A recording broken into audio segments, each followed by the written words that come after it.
हा विठ्ठल महाराज आणि सर्व अमोल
हेची दान देगा देवा, हेची दान देगा देवा, तुझा विसरण भावा.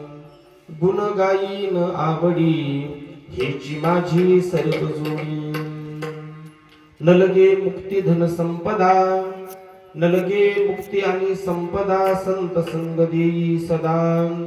गुण गायीन आवडी, हेची माझी सर्व जोडी. तुका म्हणे गर्भवासी, तुका म्हणे गर्भवासी, सुखे घालावे आम्हासी. गुण गायीन आवडी, हेची माझी सर्व जोडी. घ्यालो घ्यालो.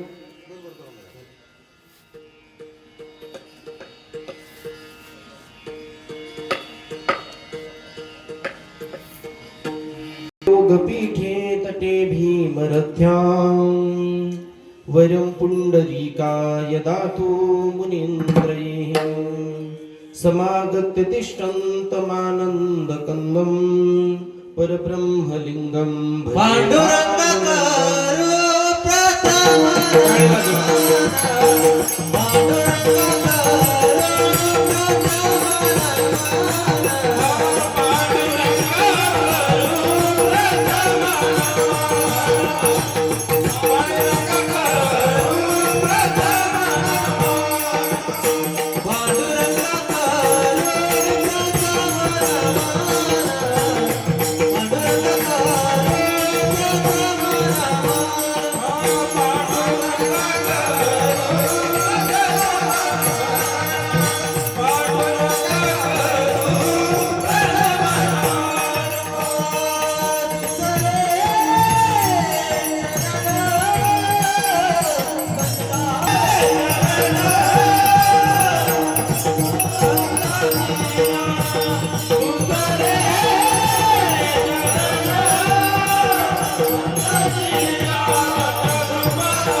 मनोजवं मारुततुल्यवेगं, जितेन्द्रियं बुद्धिमत्ता वरिष्ठं.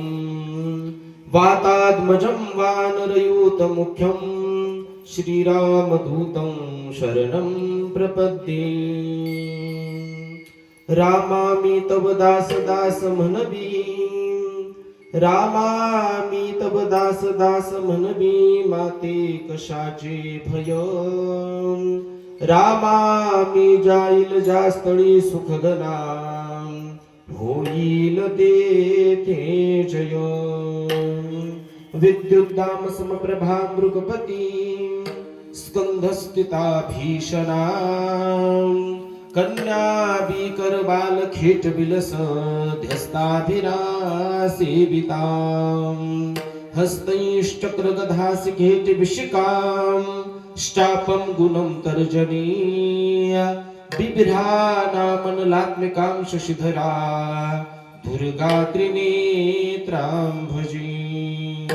अलङ्कापुरी रम्य सिंहासनस्थं, पदाम्भोज तेजस्फुरद्दिक्प्रदेशं. विधीन्द्रादिदैवै सदा स्तूयमानं, समाधिस्तमूर्तिर्भजे ज्ञानदेव. नमो ज्ञानेश्वरा,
हेची दान देगा देवा तुझा विसरण भावा गुण गाईन आवडी हेची माझी सर्व जोडी. प्रस्तुत प्रसंगी प्राप्तस्थळी सेवेसाठी निवडलेला अभंग वारकरी संप्रदायाचे अध्वर्य संत जगद्गुरु श्री तुकोबाराय यांचा असून या अभंगाच्या माध्यमातून जगद्गुरु श्री तुकोबाराय देवाकडे अर्थात भगवंताकडे दोन प्रकारच्या मागण्या मागतात. पहिली मागणी आहे हेची दान देगा देवा आणि तुझा विसरण भावा देवा. मला एक अशा प्रकारचं पहिलं दान दे की देवा मला माझ्या जीवनात कितीही प्रतिकूल अनुकूल परिस्थिती आली तरी फक्त अशा प्रकारे तुझा मला विसर पडू देऊ नको. आणि दुसरी मागणी अशी मागितलेली आहे की संत संग देई सदा. अशा दोन मागण्या या अभंगाच्या माध्यमातून जगद्गुरु श्री तुकोबाराय भगवंताकडे करतात. विठ्ठल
यत संवदेत तत चतुर्विधं विभज्य संवदेत.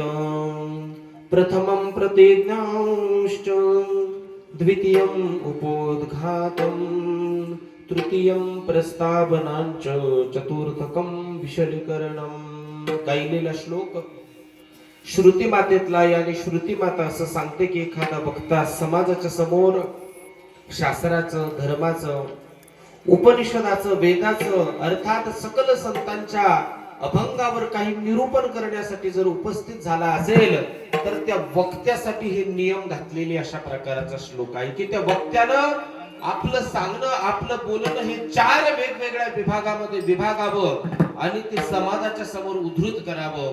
तर पहिला नियम सांगितला प्रथमं प्रतिज्ञांश्च. पहिली प्रतिज्ञा करावी की ज्या अध्यस्थाला त्या ठिकाणी आपण मानून कार्य करत आहोत त्या अध्यस्थाचं वंदन करावं, नमन करावं, मंगल करावं, त्यांची प्रार्थना अशा प्रकारे करावी.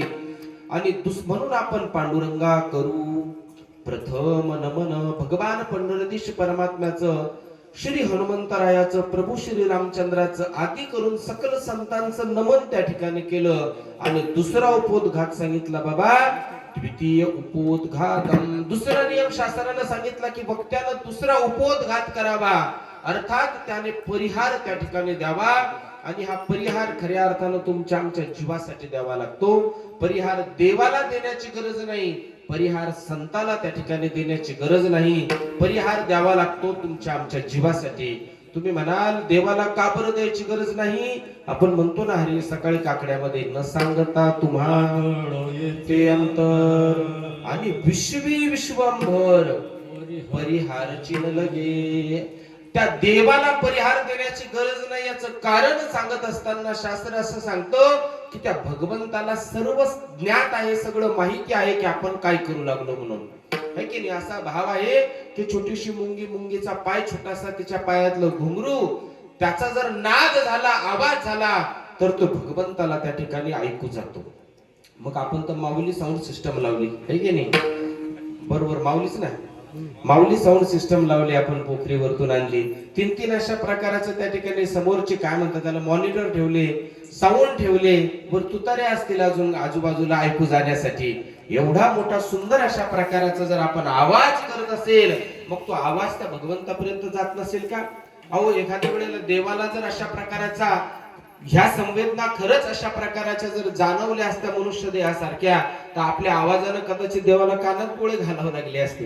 हे की नाही? इतका भव्य दिव्य अशा प्रकारचा साऊंड सिस्टम आपण लावला. मला सांगायचं, भगवंतापर्यंत निश्चित अशा प्रकारे हा आवाज आपला जातो.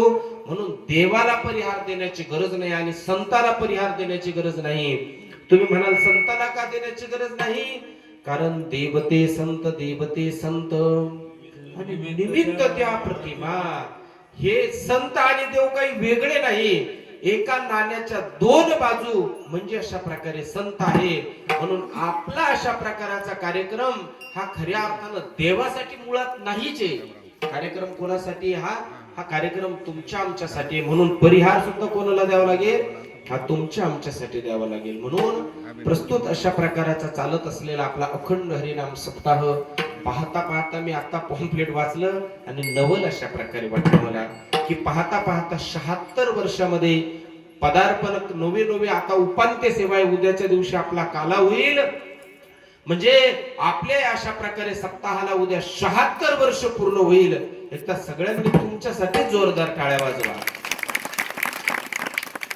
संबंध तालुकाभर त्या ठिकाणी मी जवळजवळ बऱ्याच ठिकाणी फिरलो, पण एकाही ठिकाणी अशा प्रकारे एवढा मोठा आकडा मला कुठंच दिसला नाही. तपोवन तुमच्या पाठीमागे फलके तपोवन जवळजवळ मला वाटतं 50 का 60 वर्ष त्या तपोवन फलकेला झाले. पण एवढे जाफराबाद तालुक्यात मला नाही वाटत दुसरीकडे 76 वर्ष. बघा वर्ष किती झाले याला काही विशेष महत्व नाही, परंतु तेव्हापासून आतापर्यंत हे कार्य जपणं, कार्य अशा प्रकारचं चालू ठेवणं हे अतिशय अवघड आहे.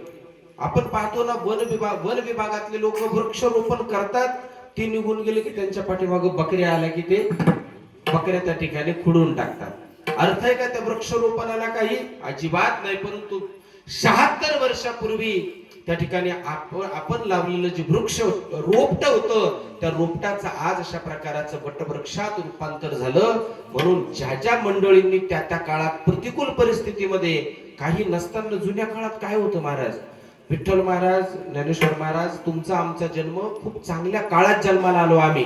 आता हे जे जुने बाबा आहे तुमच्या शेजारी उभे, काय नाव बाबाचं? काळे बाबा, है की नाही? काळे बाबा सारख्या किंवा आता हे बाबाजी, हे बाबा, या मंडळींनी ज्या काळामध्ये ते आपल्या वयात होते त्या काळात त्यांना कशाचाही विको, कशाची साऊंड, कशाची सिस्टम, कशाचं काय. आम्ही खरं आमच्या पिढीला भाग्यवान अशा प्रकारचं समजतो की आम्हाला सगळ्या सुखसुविधा उपलब्ध झाल्या, कुठलीही प्रकारची उणीव अशा प्रकारची राहिली नाही.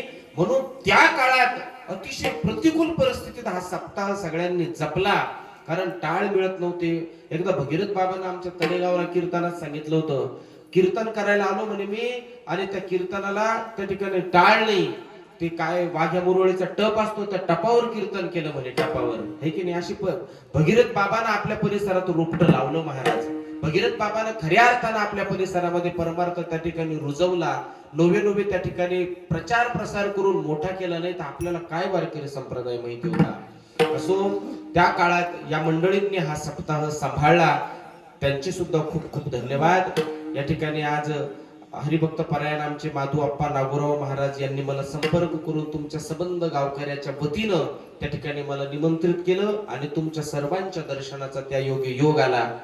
ज्यांनी सुंदर अशा प्रकारची पंचपदी गायली सुरुवातीला, या वयातही एवढा उंच आणि सुंदर आवाज आहे आमच्या काळे बाबाचा. धन्यवाद बाबांना.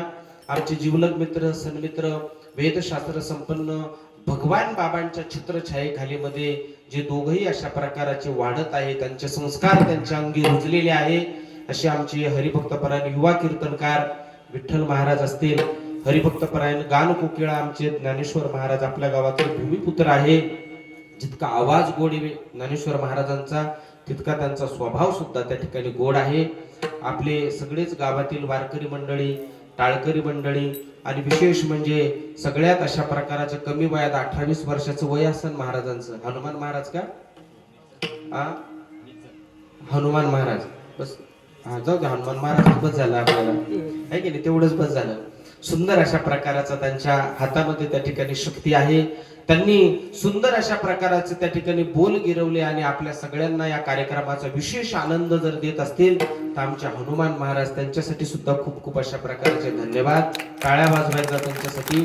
कमी वयामध्ये खरं सांगू की तुम्हाला हे जे मुलं आहे ना, हे जे मुलं आहे हे वारकरी संप्रदायाचं भविष्य आहे महाराज. उद्याचं काय आहे? वारकरी संप्रदायाचं खऱ्या अर्थानं भविष्य आहे.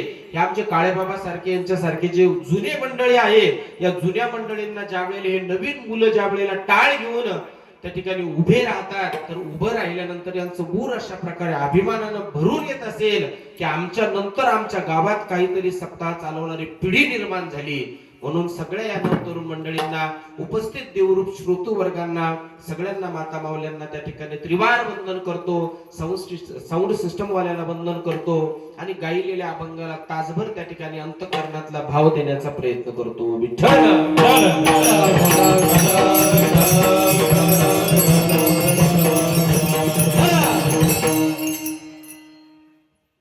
उपांत्य अशा प्रकारचा दिवस आहे. उद्या आपली सांगता होणार आहे. बघा, आपले जे काही वाडवडील होऊन गेले, सद्गुरु जोग महाराज असतील, मामा महाराज असतील, गुरुवरी अशा प्रकारचे आता हयात असलेले कुरेकर बाबा असतील, या आपल्या वाडवडिलांनी जुन्या अशा प्रकारे मंडळींनी सप्ताहामध्ये वेगवेगळ्या प्रकारचं त्या ठिकाणी नियमावली घालून दिलेली आहे की 7-8 दिवसाचा जो आपला सप्ताह असतो, त्या सप्ताहामध्ये पहिल्या दिवशी मंगलाचरण करावं, नामचिंतन करावं, नामाबद्दल अशा प्रकारे विशेष महती गावी. दुसऱ्या दिवशी त्या ठिकाणी भगवत चिंतन, संत चिंतन अशा प्रकारे मांडावं. कर्मपर, ज्ञानपर, अधिकारपर, उपदेशपर अशा प्रकारचे अभंग त्या ठिकाणी घ्यावे आणि उपांत्य तिथीला, उपांत्य अशा प्रकारच्या दिवसाला त्या ठिकाणी मागणी मागावी आणि शेवटच्या दिवसाला भगवत अशा प्रकारे चिंतनाचा काला करावा. म्हणून आज आपला उपांत्य दिवस आहे. उपांत्य दिवस म्हणजे काल्याची पूर्व रात्र आणि या दिवशी 7 दिवसापासून आपण जी काही सेवा केलेली आहे, मग त्यामध्ये भजन असेल, पूजन असेल, नामचिंतन असेल, अखंड हरिनाम सप्ताहामध्ये वेगवेगळ्या प्रकारचे सकाळच्या काकड्यापासून तर जागरापर्यंत, मग त्यामध्ये रामकथा आहे, श्री भगवती ज्ञानेश्वरीचं पारायण आहे, गाथा भजन आहे, हरिपाठ आहे, या सगळ्या अन्नदान आहे. या सगळा जो काही आपला उपक्रम आहे, हा उपक्रम म्हणजे भगवंताच्या दारात केलेली सेवा आहे आणि सेवेचं त्या ठिकाणी काहीतरी फळ मिळावं, सेवेचं काहीतरी त्या ठिकाणी आपल्या पदरामध्ये फळ प्राप्त व्हावं, अशी फळ प्राप्त करून घेणारी जी काही सेवा असते ती मागणीची सेवा त्या ठिकाणी म्हणजे आजच्या दिवशी. विठ्ठल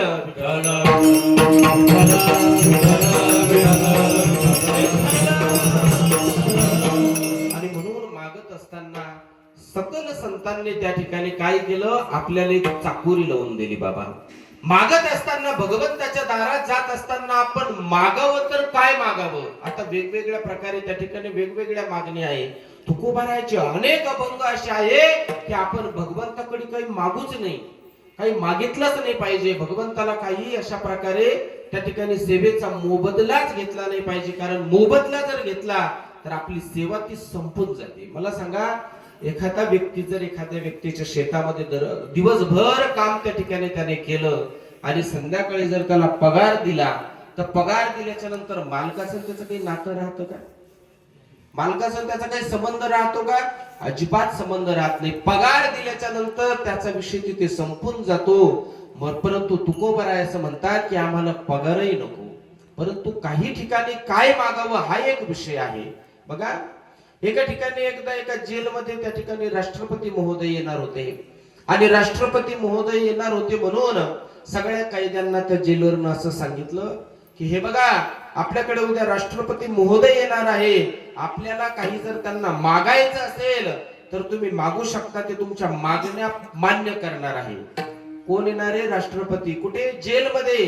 कोणी चोरी करून, कोणी त्या ठिकाणी वेगवेगळ्या प्रकारच्या वेगवेगळ्या क्रिमिनल करून त्या ठिकाणी गेलेली मंडळी त्या जेलमध्ये होते आणि मग जेलमध्ये असल्यामुळे राष्ट्रपती महोदय आले आणि राष्ट्रपती महोदयांनी पहिल्या रूम मधल्या मंडळीला विचारलं, बाबा रे, तुम्हाला या जेलमध्ये काही अडचण, काही त्रास, तुम्हाला काही हवंय का?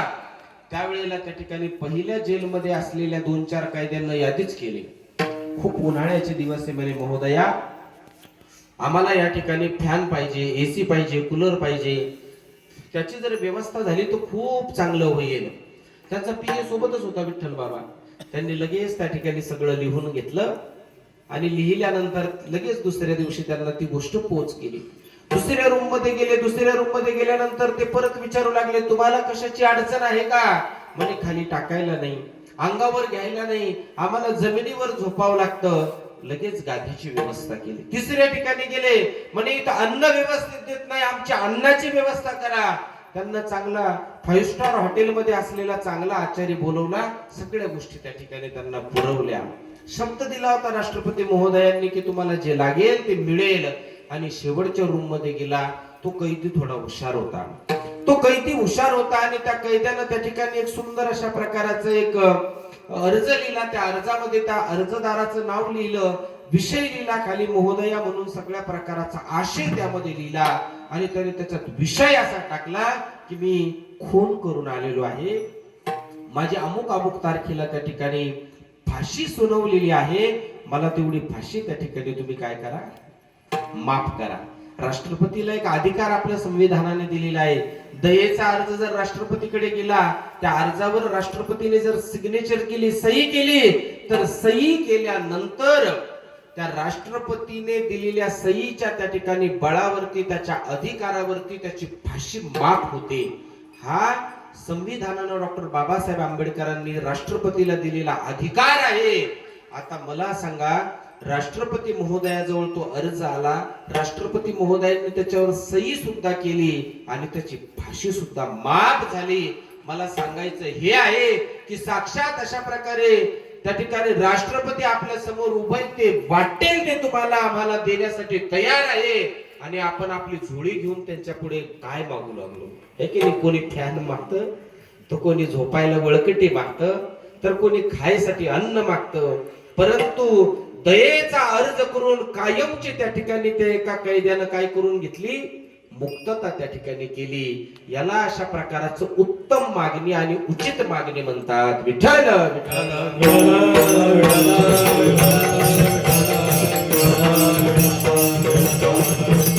कायमी उद्धार पावेन, काय कृपा करील नारायण. म्हणजे आपण आपल्या उद्धाराची मागणी केली पाहिजे. बघा, जीवन जगत असताना आपल्या या संसारिक भौतिक जीवनामध्ये आपण जे जे पाहतो हे सगळं आज न उद्या संपणार आहे, नाशवान अशा प्रकाराचं आहे. एखाद्याला मुलगा झाला, 2-3 मुलीच्या नंतर मुलगा झाला, उतरत्या वयात झाला, अतिशय त्याला आनंद झाला, परंतु त्या मुलाचा आनंद टिकणार आहे का बाबा? अहो, ज्या दिवशी त्या ठिकाणी त्या मुलाने पेढे त्या मुलाच्या बारशाच्या दिवशी, जन्माच्या दिवशी, 5वीच्या दिवशी वाटले, परंतु जर 20-22 वर्षाचा मुलगा तो झाला, त्या मुलानं जर वडिलाला लाथा मारून बाहेर काढल्या, तर तो आनंद टिकणारा आनंद आहे का? तो संपणारा आनंद आहे. म्हणून आनंद किंवा मागणी अशा प्रकाराची अशी पाहिजे की ती मागणी उचित पाहिजे आणि कधीही न संपणारी पाहिजे. विठ्ठल आणि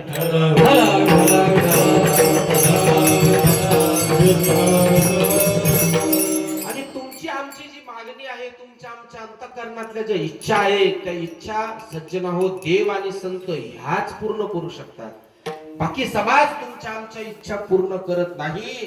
अहो, इच्छाचं सोडा, आपल्याकडून समाज फक्त काही ना काही मागणी, काही ना काही त्यांचीच आपल्याकडे इच्छा असते, है की नाही? एखाद्या वेळेला दिवाळीला आपल्या घरी जर आपली बहीण आली किंवा एखाद्या वेळेला आपल्या घरी काही लग्न कार्य आहे, त्या लग्न कार्यामध्ये आपण एखाद्या व्यक्तीला जर आहेर केला, महिला मंडळी, आता त्यांनी जर तुम्हाला 10-20 हजाराचा आहेर केला असेल लग्नामध्ये आणि नजर चुकीनं तुमच्याकडून 100-500 200-300 रुपयाची साडी जरी त्यांना गेली, तर ते समजून घेतील का?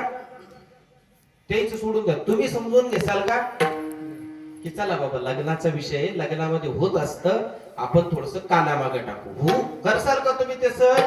तुम्ही तर म्हणसाल काय माय 10 हजाराचं त्या ठिकाणी मी आंदन केलं, कपाट केलं आणि काय बोळा दिला मला त्या ठिकाणी, असा फेकून देसाल तुम्ही त्याच्या अंगावर, नको मला तुझा बोळ्यानं नक्की नेहमी आणि निघून जासाल. हा तुमचा आमचा काही स्वभाव आहे. बहीण जर आपल्याकडे आली तर त्या बहिणीला असं वाटतं 1000-2 हजाराची मला साडी द्यावी, 100-150-100-200 रुपयाचा जमाना गेला आता, म्हणजे त्यांनाही आपल्याकडनं मागणी त्या ठिकाणी आहे. आणि तुम्हाला सांगतो, आपण जे काही जीवन जगतो, आपण अशा समाजात आणि अशा लोकांमध्ये जीवन जगतो की या समाजाला आपल्या आनंदात दुःख होतं, दुःखात आनंद होतो. तुमच्या घरी जर वास्तुशांती असेल, तुम्ही जर सुंदर घर बांधला, बंगला बांधला बाबा, आणि बंगला बांधल्याच्या नंतर 10-20 लोक तुमच्या घरी येतील, विठ्ठलभाऊ तुमच्या हातात हात देतील, तुमचं अभिनंदन करतील, तुम्हाला पुष्पगुच्छ देतील, आहेर देताना डोक्यात टोपी घालतील, गळ्यात त्या ठिकाणी रुमाल टाकतील, तुमच्या पीओपीचा, तुमच्या घराचा कलर पाहून तुम्हाला खूप तुमचं कौतुक करतील. परंतु ते कौतुक आहे ना, ते जे कौतुक आहे ते कौतुक बऱ्याच वेळेला फक्त या ठिकाणी ओठातून असतं, मनात काही वेगळंच शिजत असतं, मनामध्ये काही वेगळंच शिजत असतं. म्हणजे तुम्ही आनंदी आहात, तुम्ही प्रगती केली, तुम्ही समाजापेक्षा काहीतरी चांगल्या गोष्टी केल्या, याचा आनंद सगळ्या समाजाला होत नाही. डोक्यातून हा भ्रम काढून टाका. आपण अशा समाजामध्ये जीवन जगतो की आपल्याला त्या ठिकाणी आपल्या आनंदामध्ये दुःख मानणारे लोक आहे, आपल्या दुःखात त्या ठिकाणी आनंद मानणारे लोक आहे. आपल्या घरात एखादी वाईट घटना घडू द्या, तुमच्याकडे एखादी खूप मोठी त्या ठिकाणी काही प्रॉपर्टी असेल, ती प्रॉपर्टी लॉस मध्ये जाऊ द्या, तुमचा कांदा त्या ठिकाणी वर पळून जाऊ द्या, ऊस जळून जाऊ द्या, तुमचा गहू एका ठिकाणी सुडी एकत्र केली, ती सुडी त्या ठिकाणी जळून जाऊ द्या गव्हाची. तुमच्याकडे येतील लोक, रडतील, डोळे पुसतील तुमचे, परंतु आतून म्हणतील चांगलं झालं, लय उड्या मारत होता, है की नाही? चांगलं झालं. तुम्ही हसले याचा अर्थ तुमचा नंबर आहे त्याच्यात. आपण दुसऱ्याच्या दुःखात आनंद मानणारे, आपण आनंदामध्ये दुःख त्या ठिकाणी मानणारे. बघा, मारुतराव महाराज दस्तापूरकरांच्या जीवनातला प्रसंग, त्यांच्या कीर्तनातला प्रसंग आहे. त्यांच्याकडे एक व्यक्ती आले, ज्ञानेश्वर महाराज, आपल्याला कीर्तन घ्यायचं म्हणे बाबा. ठीक आहे, महाराजांनी तारीख लिहून घेतली, तारखेच्या दिवशी कीर्तनाच्या त्या ठिकाणी गावात गेले, कीर्तन झालं सुंदर, आणि कीर्तन झाल्यानंतर ते बसले वसरीमध्ये त्यांच्या, आणि बसल्यानंतर त्या बाबाचं कौतुक करायला लागले. बाबा, तू सुंदर अशा प्रकारचं नियोजन केलं म्हणे, तुमच्या गावात सप्ताह नाही, एकाच दिवसाचं कीर्तन ठेवलं, तुझ्याकडे वर्ष श्राद्ध नाही, गंगा पूजन नाही, कशाचं माउंद नाही, कशाचं काही निमित्त नाही, आणि काहीही निमित्त नसताना तू सगळ्या गावाला जेवू घातलं, अख्खं गाव त्या ठिकाणी तू जेवू घातलं. त्याबद्दल मारुतराव महाराजांनी त्याचे कौतुक केलं, अंगावरची शाल त्याच्या अंगावर टाकली. परंतु त्या बाबाचा अहंकार जागृत झाला. ते नाही म्हणे महाराज, तसं नाही म्हणे, माझ्या मोठ्या भावाची माडी त्याच्या वाट्याला गेली होती म्हणे, आमची हिश्श्याची, ती माडी त्या ठिकाणी कोसळून पडली, आणि ती पडली याचा आनंद झाला, म्हणून सगळं गाव जेवू घातलं. विठ्ठल विठ्ठल.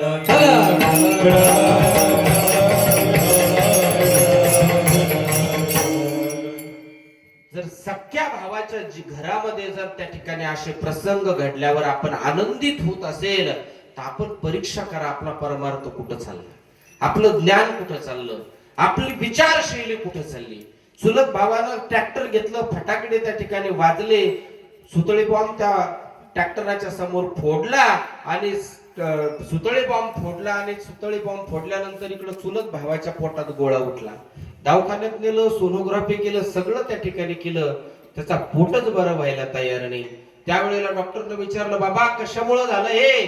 ते म्हणे, आमच्या भावानं ट्रॅक्टर घेतलं, आणि त्या ट्रॅक्टर पाहून पोटात गोळा उठला म्हणे. म्हणजे समाजाची काय ही रीत, ही समाजाची. म्हणून जीवनामध्ये आपल्या अंतःकरणामध्ये जर दुःखही आपल्याला मिळालं आणि सुखही जर आपल्याला मिळालं, तर सुखदुःख हे फक्त देवाला सांगा. सुखदुःख आता असे खूप कमी अशा प्रकारचे जगामध्ये लोक आहे की त्याच्याजवळ सुख व्यक्त करावं. आपल्या अंतःकरणातला त्या ठिकाणी आपल्या अंतःकरणात असलेलं दुःख सांगावं, असे खूप कमी अशा प्रकारचे लोक राहिले, शिल्लक लोक जास्त राहिले नाही. म्हणून देवा सांगू सुख दुःख, जाऊ देवाची गावा, जाऊ देवाची गावा, जाऊ देवाची देवा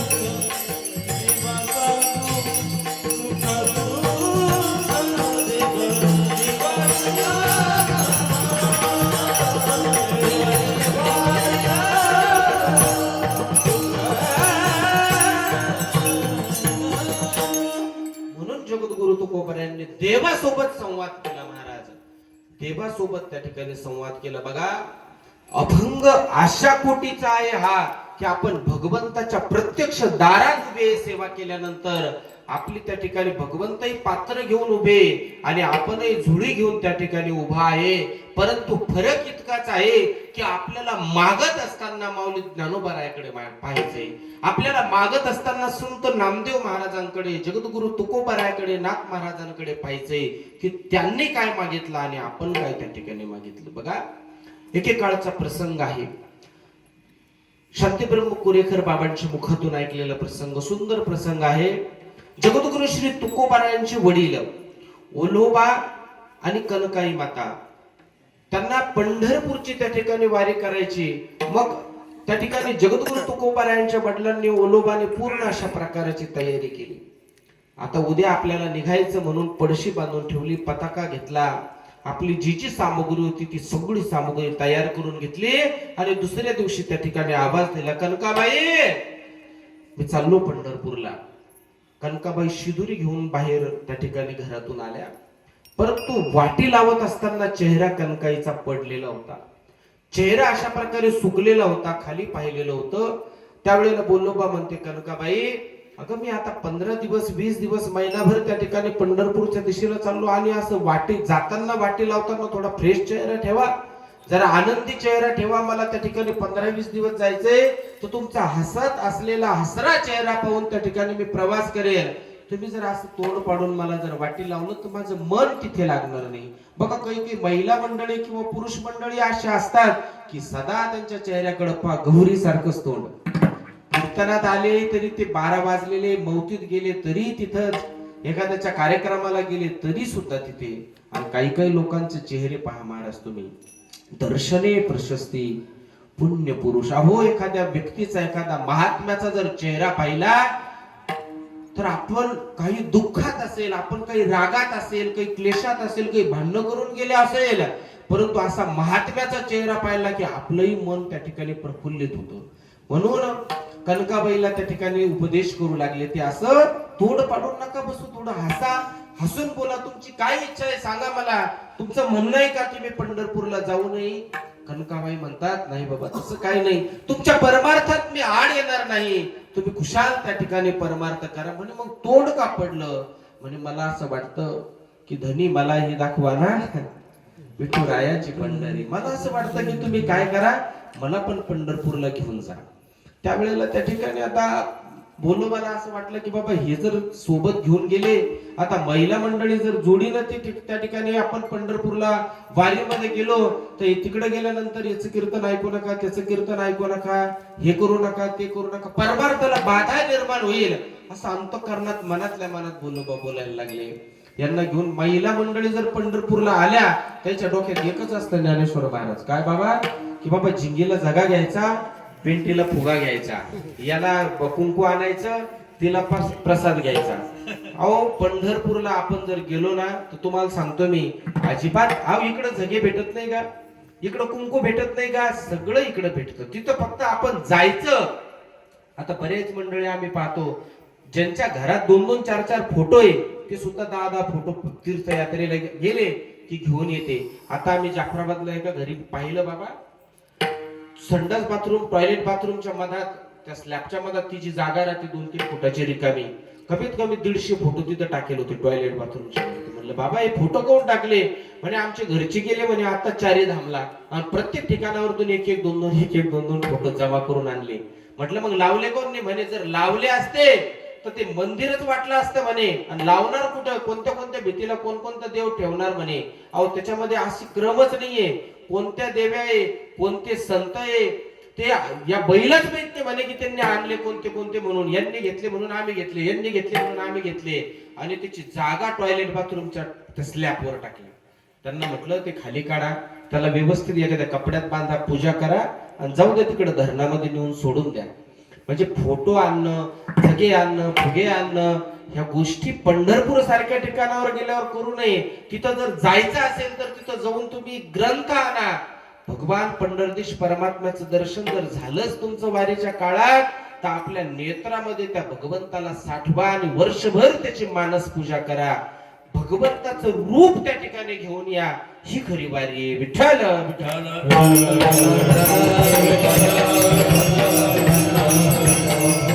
आणि म्हणून त्या ठिकाणी बोलोबा महाराज म्हणतात की ठीक आहे बाबा, तुला यायचं तर ये, परंतु माझी एक अट आहे. म्हणजे काय अट? तुम्ही सांगा, मी मान्य करेल. तुम्ही सांगाल ती अट मान्य करेल. तिथे गेल्यावर तू काही म्हणू नको मला काही कडेचा मठ दाखव आणि एखाद्या तनपुऱ्याचा मठ दाखव. कोणत्या महाराज मंडळीच्या मठात इकडे तिकडे फिरवू नको. ठीक आहे, मान्य आहे म्हणे स्वामी. दुसरं तुला सांगते म्हणे की भगवंताजवळ गेल्यानंतर भगवंत तुला विचारेल काही पाहिजे का? भगवंताला काहीच मागू नको. हात जोडले, सांगितलं ठीक आहे, काही मागणार नाही. महाराज 4-5 गोष्टी अशा आहे की त्याच्यावर विश्वास ठेवणे असं शास्त्रानं सांगितलं. पहिला शत्रूवर विश्वास ठेवणे. शत्रू किती आपल्या जवळचा आला, कितीही जवळचा असला तरी सुद्धा, आता छत्रपती शिवाजी महाराजांची अफजल खानाची भेट जी होती तर ती भेट प्रीतीची भेट होती, है की नाही? ती भेट कशाची होती? 2 जण मित्र होणार होते त्या भेटीमध्ये, त्याची भेट होती. परंतु त्या ठिकाणी त्या अफजल खानाचा प्लॅन काय होता? छत्रपती शिवाजी महाराजांना आपल्या मिठीत घ्यायचं, कडकडून त्या ठिकाणी मिठीत मारायचं, मिठी मारायची आणि मिठी मारून त्या ठिकाणी जीव घ्यायचा छत्रपतींचा.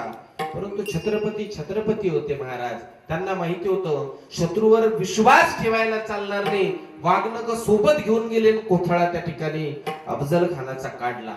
म्हणून शत्रूवर विश्वास ठेवू नये, पाण्यावर विश्वास ठेवू नये. तुम्ही कितीही अशा प्रकारे म्हटलं की पाण्याची ना आपली मैत्री आहे, 5 मिनिटं पाण्याच्या आतमध्ये राहा, प्रेतच वर येईल. अग्नीवर विश्वास ठेवू नये. अग्नी सुद्धा, अहो कितीतरी घरं असे तुम्ही लावलेल्या दिव्यांनी तुमचे घर जाळले. कितीतरी घरं असे, है की नाही? आपण त्या ठिकाणी एखाद्या वेळेला आपल्याच घरापुढं समय, देवाजवळ समय लावतो आणि समय लावत असताना कित्येक महिलांची समय लावल्या, त्याच समयीनं पेट घेतला आणि त्याच समय लावून त्या ठिकाणी साडी जळालेली आहे की नाही? म्हणून त्या ठिकाणी कशावर विश्वास ठेवू नये? पाण्यावर विश्वास ठेवू नये, शत्रूवर आणि अग्नीवर. आणि चौथं म्हणजे अजून कोणावर विश्वास ठेवू नये? महिला मंडळीवर. वा वा वा वा, टाळ्या वाजवायच्यासाठी. याला म्हणतात उत्तम श्रोता. पुढे काय येणार आहे हे बरोबर त्या ठिकाणी त्यांनी बघितलं. महिला मंडळी विश्वास ठेवू नये याचं कारण काय माहितीये का? युधिष्ठिर राजाचा शाप आहे. धर्मराजाचा काय श्राप दिलेला आहे धर्मराजाने की महिला मंडळीची कुठलीच गोष्ट पोटात राहत नाही. तुम्ही एखाद्या महिला मंडळीला सांगा, पती पत्नी 2 जण मिळून सांगा की बाबा आपल्याला ना पुढच्या वर्षी त्या ठिकाणी देऊळगाव किंवा आपण देऊळगाव राजाला 1 कोटीचा प्लॉट घेतला, पण एक काम कर, कोणाला सांगू नको. नवऱ्यानं कोणाला सांगितलं? बायकोला. आपण 1 कोटीचा देऊळगाव राजाला प्लॉट घेतला, कोणाला सांगू नको. ती काय करते? तिच्या जवळच्या मैत्रिणीला सांगते. तुला म्हणून सांगते, नाही तर आमच्या ह्यांनी सांगितलेले कोणाला सांगू नको. तू काय कर, कोणाला सांगू नको. आम्ही असं 1 कोटीचा इथे प्लॉट घेतला. तर ठीक आहे, नाही सांगणार बाई, तुझी शपथ. ती तिसरीला सांगताना तेच म्हणते, शपथ घाला दे, कोणाला सांगणार नाही ना. असं करता करता 3ऱ्या दिवशी त्या ठिकाणी सगळ्या गावात वार्ता जाते. तुला सांगते, कोणाला सांगू नको. म्हणजे त्या ठिकाणी महिला मंडळीला श्राप दिलेला आहे कुंती मातेने. ज्या वेळेला कुंती माता कर्ण मेल्याच्या नंतर सांगते की हा तुमचा भाऊ होता, त्यावेळेला त्या ठिकाणी धर्मराजा म्हणतो, अगं अगोदर जर सांगितलं असतं तर आज आमचा भाऊ जिवंत राहिला असता. परंतु आज मी तुम्हा महिला मंडळींना श्राप देतो की तुमच्या पोटात कोणतीच गोष्ट राहणार नाही. असो, तेव्हापासून महिला मंडळी थोड्या मोकळ्या मनाच्या झाल्या. आणि पाहता पाहता त्या ठिकाणी वारी भोलोबा आणि कनकाईची जगद्गुरु तुकोबरायांच्या आई वडिलांची पंढरपूरला पोहोचली. पंढरपूरच्या मंदिरात त्या ठिकाणी भोलोबानं भगवान श्री पंढरदेश परमात्माला वंदन केलं, नमन केलं, दर्शन घेतलं आणि समोर गेले. आणि समोर गेल्यानंतर कनकाई माता तिथे आले. कनकाई मातानं त्या ठिकाणी दर्शन घेतलं. आता कनकाई मातेनं दर्शन घेतल्यावर लगेच पंढरपूरच्या मालकाच्या लक्षात आलं, मागणार गिराईक आलं. मागणार काय आलं?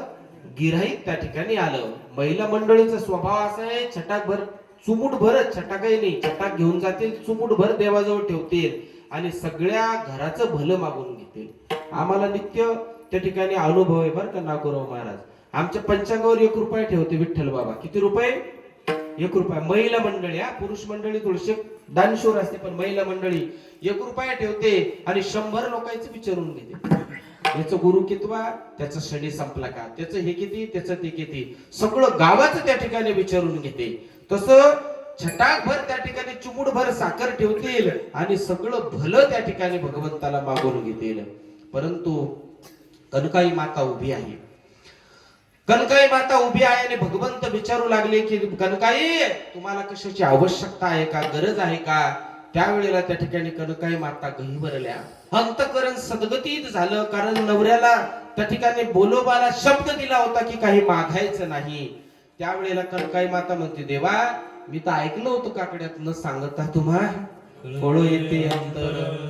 आम्ही काही अशा प्रकाराचं नाही सांगितलं तर तुला समजतं असं ऐकलं होतं, आणि मग तुला कसं काय कळाला?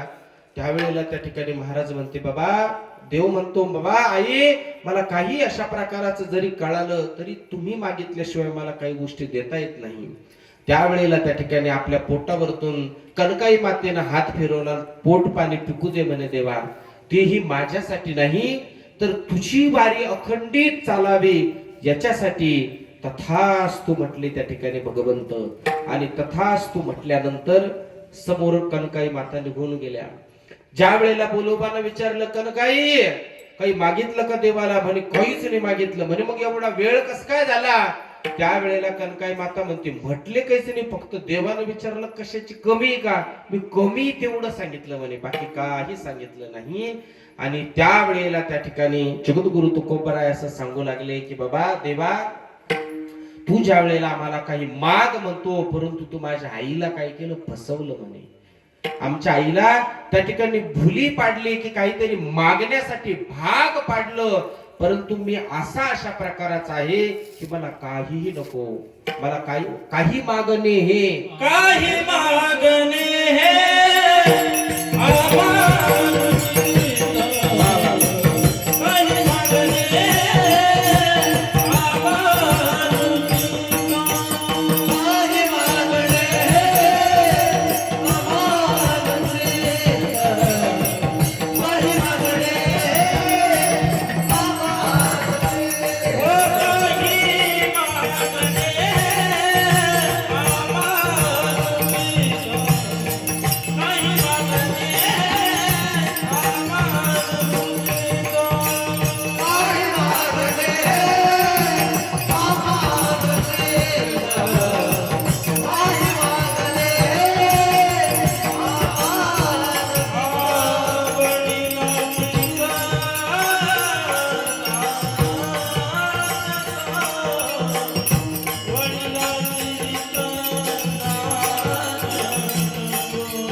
देठापासून त्या ठिकाणी म्हटलं महाराजांनी, काही मागणे हे आभानुचित, आणि वडिलाची रीत जाणत असो. आमच्या वडिलाची रीत आहे की देवा तुझ्याजवळ काहीही मागायचं नाही. भिक्षा पात्र अवलंबने आणि जळोजिने लाजिरवाने. जर तुझ्या दारामध्ये येऊन जर आम्ही काही भिक्षा मागत असेल तर ते जिन नाही, ते लाजिरवान जी नाही देवा. आम्हाला काही अशा प्रकारचं नको. तुकोबाराय म्हणतात, अरे तुकोबाराया, तुम्ही काहीतरी अशासाठी मागा की तुम्ही जे भगवंताचं नामचिंतन माझं केलेले, जपतप केलेले, अखंड अशा प्रकाराचं नाम साधना केलेली, त्याचं आमच्यावरती ओझ झालेले, भार झालेला आहे, त्या भारातून मुक्त होण्यासाठी काहीतरी मागा. त्यावेळेला महाराज असं म्हणतात की तुला जर द्यायचं असेल तर संतांनी जे मागितलं ते दे देवा. त्यावेळेला ते म्हणते, अरे तू अतिशय अन्न करता त्या ठिकाणी व्याकुळ झालेला आहे, तुझ्याकडे अन्न नाही खायला. कुत्रे अशा प्रकारचे घरापुढे त्या ठिकाणी भीक, घरापुढे कुत्रे अशा प्रकारचे राहू लागले. घरात अन्नाचा कण शिल्लक नाही. किमान भजन जर तुला करायचं माझं, तर भजन करण्यासाठी शरीरामध्ये तुझे अन्न तर पाहिजे, त्याच्यासाठी तर तू काहीतरी माग. खायला प्यायला देतो. महाराज म्हटले, काही नको. कदाचित मला भूक लागली ना देवा, तर पाहून या झाडे आणि वरबाडून पाला, खाऊन विठ्ठला आळवावे. देवा मला जर भूक लागली ना तर मी तुझ्याकडे अन्न मागणार नाही. झाड पाहिल आणि झाडाचा पाला बरबडून घेईन आणि पाला बरबडून खाईन, पण तुझं अशा प्रकारे मला अन्नही नको. जळोजी मळोजी नावाचे संत श्री क्षेत्र पंढरपूर मध्ये सख्य भाऊ होते दोघं. सुतार समाजाचे आज जो आपण हे पाहतो ना, त्या ठिकाणी पंढरपूरचा जो आपण त्या ठिकाणी महाद्वारामध्ये जे तयार केलेलं खांबाचा अशा प्रकाराचा, लाकडी अशा प्रकाराचा जो काही सभामंडप आहे, तो जळोजी मळोजी यांनी बांधलेला आहे. तर जळोजी मळोजी ज्या वेळेला पंढरपूर मध्ये आले आणि पंढरपूर मध्ये आल्यानंतर त्यावेळेला दुष्काळ पडला, खायला काहीही नव्हतं. आणि अशा काहीही नसताना अशा काळामध्ये भजन त्या ठिकाणी त्यांचं चालू होतं. अन्नाचा शीत त्या ठिकाणी पोटामध्ये नव्हता. आणि अशा वेळेला चंद्रभागेचं स्नान करण्यासाठी ज्या वेळेला ते चालले, तर त्यांना समोर काही सोन्या चांद्याचे रुपे दिसले, ठोकळे दिसले. परंतु त्या ठिकाणी चालता चालता त्यांनी त्याच्यावर माती लुटली. महाराज चंद्रभागेचा गाळ त्या ठिकाणी त्यांनी खाल्ला, परंतु भगवंताचं भजन सोडलं नाही. काही निष्ठा असेल महाराज त्या मंडळीची.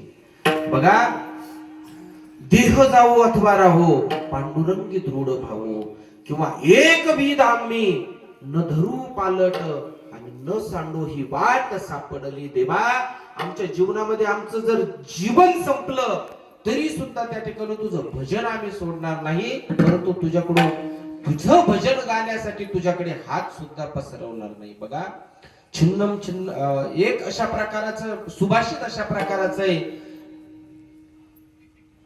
ऊस आहे ऊस. ऊसाला आपण कितीही अशा प्रकाराचं त्या ठिकाणी चरख्यात टाकलं आणि चरख्यात टाकल्यानंतर त्याच्यातून जितका रस निघाला तितका रस अशा प्रकारे कितीही आपण त्याला चरख्यामध्ये कितीही त्या ठिकाणी पिळलं तरी त्या ठिकाणी तो ऊस आपली गोडी सोडतो का?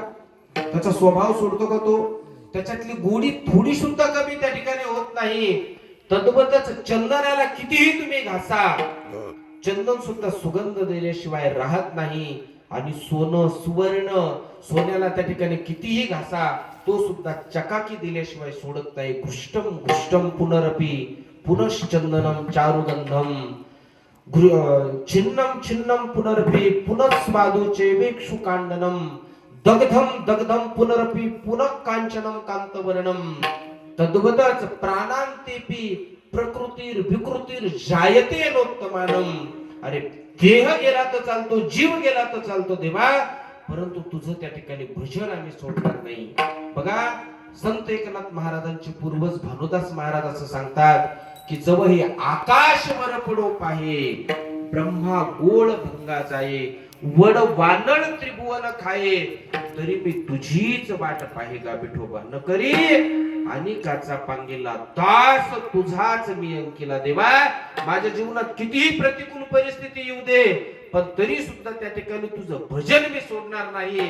आणि ते भजन म्हणण्यासाठी तुझ्या दारात हात सुद्धा पसरवणार नाही. विठ्ठल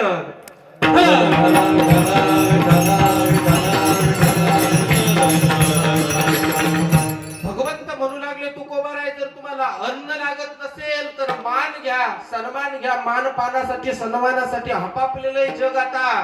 परंतु नाथ महाराजाचे शब्द आहे, नको नको मान, नको अभिमान, आणि सोडी मी तू पण तुझी सुखी. देवा आम्हाला तुझा मानही नको आणि पानही नको. तू मग कीर्ती मागा.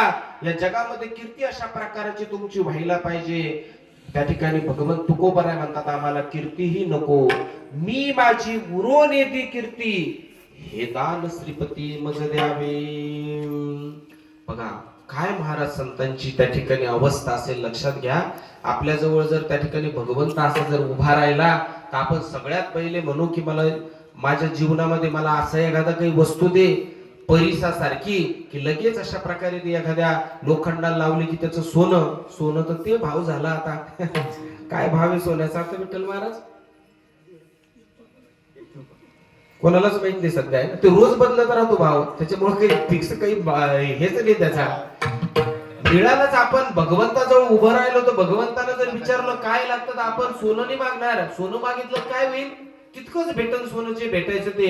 अहो पण परीत जर मागितलं तर लगेच जालन्याला असाल तुम्ही. इकडं तिकडं उगा आपल्या पत्राला, शेडला, छन्नीला, पायरीला लावल्यापेक्षा डायरेक्ट रेल्वे पटरीलाच लावू. इथून तिथून सगळं सोनंच सोनं. परंतु संतांनी त्या ठिकाणी मागत असताना खूप विचारपूर्वक त्या ठिकाणी मागे. बघा मी तुम्हाला पहिले सांगून गेलो, मागत असताना देवाजवळ जर आपण आपल्या संसारातलं जर काही मागितलं तर आपलं तिथं पुण्याचा क्षय होतो. आपलं पुण्य संपून जातं. आपण जर म्हटलं की मला मुलगा होऊ दे, आपण केलेले पुण्याचा लगेच क्षय होतो. आपल्या उद्धारासाठी ते पुण्य उपयोगाला येत नाही. आपण जर धन, सत्ता, संपत्ती मागितली तर आपलं लगेच त्या ठिकाणी पुण्य कमी होतं. आपल्या उद्धाराचा जे काही आपण शिडीवरती चाललो ती शिडी लगेच कोडमलून खाली येते. म्हणून त्या ठिकाणी तुकोबराय म्हणतात की मला काही नको. भगवंत म्हणाले की हे बघा तुकोबराय, ज्ञान घ्या. ज्ञानासाठी लोक हपापलेले, परंतु तुकोबराय म्हणतात नको ब्रह्मज्ञान, आत्मस्थिती भाव, आणि मी भक्त तू देव ऐसे करी. माझ्या जीवनामध्ये फक्त भक्त म्हणून मला ठेव. मला ब्रह्मज्ञानही नको. ते म्हणे ब्रह्मज्ञान का नको? ज्ञानासाठी तर लोक त्या ठिकाणी काय झालेले, हपापलेले. महाराज म्हणतात अरे ज्याच्याकडे ज्ञान आहे त्याला अहंकार उत्पन्न होतो, है की नाही? नवल अहंकाराच्या पोटी, विशेष न लगे अज्ञानाच्या पाठी, आणि सज्ञानाच्या झोंबे कंठी नाना संकटी नाचवी. एखाद्या जवळ भरपूर ज्ञान आहे तर महाराज असं सांगतात, विंचू चावल्यावर कसं करतो माणूस थै थै थै थै थै थै, तसं ज्ञानी लोक करते, है की नाही? तसे कोण करते? ज्ञानी लोक. ते त्यांच्याच गर्वात राहते, अहंकारात राहते. परंतु महाराज म्हणते मला ते ज्ञानही नको. ज्ञान नको याचा अर्थ महाराजांकडे ज्ञान नाही का? वेदाचा तो अर्थ आभासीचा. अरे वेद आमच्या त्या ठिकाणी आमचा प्राणच वेद आहे. मग आम्हाला तुमचं ज्ञान घेऊन काय करायचं? महाराज म्हटले अहो धन घ्या, मग पैसा घ्या, संपत्ती घ्या, तुमचं धनही नको देवा आम्हाला. छत्रपतीने नजराना आणला तर छत्रपतीने नजराना आणल्याच्या नंतर छत्रपतीला काय सांगितलं? तुमचे येर वित्त धन ते मज मृत्यूचे समान देवा. अरे तुमचे ते धनही आम्हाला नको. मी माझं स्वतःच 40 गावची शाहूकारकी असलेल्या बह्या माझ्या जवळ होत्या, त्या इंद्रायणीत मी टाकून दिल्या देवा. आणि तुझं 2-4 त्या ठिकाणी धन घेऊन मी काय करणार आहे? छत्रपतींनी दिलेलं हिरे, माणिक, मोती सगळं अशा प्रकारचं तुकोबरायांनी त्यांना परत केलं. आणि एकच विनंती केली, आम्ही तेने सुखे म्हणा विठ्ठल विठ्ठल मुखे. तुम्हाला जर आमचं कल्याणच जर करायचं असेल देवा तर आम्हाला हेही त्या ठिकाणी देऊ नका. महाराज म्हटले मग एखादं पद घ्या मोठं, है की नाही? आता ग्रामपंचायत, जिल्हा परिषद, त्या ठिकाणी पंचायत समिती, आमदारकी, खासदारकी, हजारो लाखो कोटी रुपये खर्च करून लोक पदासाठी हपापलेले पद घ्या. त्यावेळेला भगवंत म्हटले ब्रह्मादिक पदे दुःखाची शिराणी, तेथे दुष्टित जनी जडू देसी. मला ते तुझं पदही त्या ठिकाणी नको. कारण त्या पद किती दिवस टिकतं? पद आताचं पद आपल्याला माहिती 5 वर्ष टिकतं. 5 वर्षाच्या नंतर कसाही राजा असू दे त्या ठिकाणी तो जर पालथा नाही झाला तर किमान कमीत कमी निवडणुकीला तर सामोरे जावं लागतं. 5 वर्षानं धाकधुकता आहे त्याच्या मनात, निवडून येतो का पडतो म्हणून. परंतु तेही नको. महाराज म्हणतात की काय ते पुण्याची पावटी सरे, सवेची इंद्रपणाची उटी उतरी, आणि येऊ लागती माघारा मृत्यू लोका. ते इंद्रपद किती दिवस त्या ठिकाणी आमच्या हातात राहणार आहे? जोपर्यंत पुण्य आहे तोपर्यंत इंद्रपद आहे, आम्हाला ते पदही नको आणि काही नको. मग तुकोबरायाला भगवंत म्हणू लागले, अरे बाबा हे नको ते नको ते नको, की केव्हाच सांगू लागलो तुम्हाला हे घ्या ते घ्या ते घ्या. मग काहीतरी मागा तुम्ही, आज मी तुम्हाला सोडणार नाही, काहीतरी मागितल्याशिवाय तुम्हाला या ठिकाणी माझ्या दारातून जाऊ देणार नाही. त्यावेळेला त्या ठिकाणी तुकोबराय म्हणतात की तुम्हाला जर द्यायचं असेल तर हेच दे. हेची दान दे गा, हेची दान दे गा, हेची दान दे गा.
ह्याची दान दे गा देवा. महाराज काय म्हणतात, तुला जर द्यायचंच देवा, तू जर उदार झालाच मला द्यायला तर एकच दे, आणि काय दे की तुझाच विसर न होऊ दे. म्हणजे तुकोबारायांनी स्वतःसाठी काही मागितलं का? तुझा विसर होऊ देऊ नको, याचा अर्थ भगवंतासाठीच मागितलं जे मागितलं ते. महाराज म्हणतात अरे काहीतरी असं मस्त व्यवस्थित मागायचं. एक दिवस म्हणे मी देवाचा संवाद सांगतो तुम्हाला, तुकोबारायाचा देवाचा संवाद. एकेकाळी अशा प्रकारचा ध्रुव बाळ त्या ठिकाणी जपतप करू लागला, अनुष्ठान करू लागला, आणि ध्रुव बाळानं जपतप अनुष्ठान केलं, आणि अनुष्ठान केल्यानंतर मी प्रसन्न झालो त्याच्या तपासाठी महाराज. आणि तपासाठी प्रसन्न झाल्यानंतर ध्रुव बाळाला त्या ठिकाणी विचारलं काय पाहिजे तुम्हाला. ध्रुव बाळानं काय मागितलं? अढळ पद मागितलं, है की नाही? ध्रुव बाळानं अढळ पद मागितलं. त्यानंतर उपमन्यू त्या ठिकाणी तपासाठी बसला, आणि तपासाठी बसल्यानंतर मी त्याला प्रसन्न झालो आणि त्याच्या समोर उभा ठाकलो. उपमन्यूनं काय मागितलं? क्षीराचा समुद्र, दुधाचा समुद्र मागितला, है की नाही? दुधाचा सागर मागितला. उपमन्यूनं दुधाचा सागर मागितला. त्यानंतर रावणानं त्या ठिकाणी तपश्चर्या केली. रावणानं तपश्चर्या केल्यानंतर स्वतःला अमरत्व कसं मिळेल हे मागितलं. हिरण्यकश्यपूनं त्या ठिकाणी तपश्चर्या केली, त्याच्या पुढे मी उभा टाकलो. आणि हिरण्यकश्यपूला त्या ठिकाणी मी उभा टाकल्यानंतर विचारलं काय लागतं तुम्हाला? हिरण्यकश्यपूनं का मागितलं? जमिनीवर नाही, आकाशात नाही, माणसाकडून नाही, स्त्रीकडून नाही, पशुकडून नाही, खाली नाही, वर नाही, रात्री नाही, दिवसा नाही, घरात नाही, बाहेर नाही, असं मला त्या ठिकाणी मृत्यू येऊ देऊ नको. म्हणजे थोडक्यात अमरत्व मागितलं. हा? शस्त्रानं नाही, अस्त्रानं नाही, असं वेगवेगळ्या प्रकारचे निकष लावले आणि त्या निकषाच्या जोरावर काय मागितलं? अमरत्व. की मला हे अशा अशा प्रकाराचं देवा तू काय कर दे. तुकोबाराय तुम्ही वेगळंच काढलंय काय की तुझा विसर न व्हावा. त्यावेळेला इतकं सुंदर अशा प्रकारचं माऊली ज्ञानोबारायांच्या ओव्याच्या बाळचिन्हामध्ये इतकं सुंदर सांगितलं. तुकोबाराय म्हणतात की आम्ही माऊली ज्ञानोबारायाचं अनुकरण करणारे आहोत. माऊली ज्ञानोबारायानं काय मागितलं? चंद्र सूर्य महेंद्र पदे ध्रुवादिकांची आनंदे ती मी नेघे का आल्हादे तुझ्या ब्रिदे करीन घोष. देवा अरे हे पद किद हे ध्रुवादिकांसाठी आहे. ध्रुवादिकांची आनंदे ती मी नेघे का आल्हादे. आल्हादे शब्द आनंद होतो. ते मी आनंदानं त्या ठिकाणी त्याचा धिक्कार करतो, तिरस्कार करतो त्या गोष्टीचा की तू ध्रुवादिकांना त्यांनाच त्या ठिकाणी दे. आमच्या सारख्याला काय करतो त्या ठिकाणी बळी पाडू नको. त्याच्या बळी तुम्हाला सांगतो ध्रुव असेल आता मला सांगा ध्रुवानं अढळ पद मागितलं हनुमान महाराज. आताची तुम्हाला सांगितलं मी 10-20 कोटी रुपये खर्च केले तर आमदार होता येतं है की नाही. पैसा खर्च केला तर खासदार होता येतं, मंत्री होता येतं. आता खूप काही इमानदारी असली म्हणजेच काही पद मिळतं असं नाही. पैसा वाटला की सगळं काही मिळतं. महाराज म्हणतात आम्ही पैसा वाटला तर आम्हाला पद मिळेल, पुण्य कमवलं की पद मिळेल, परंतु ते पद अढळ नाहीये ना.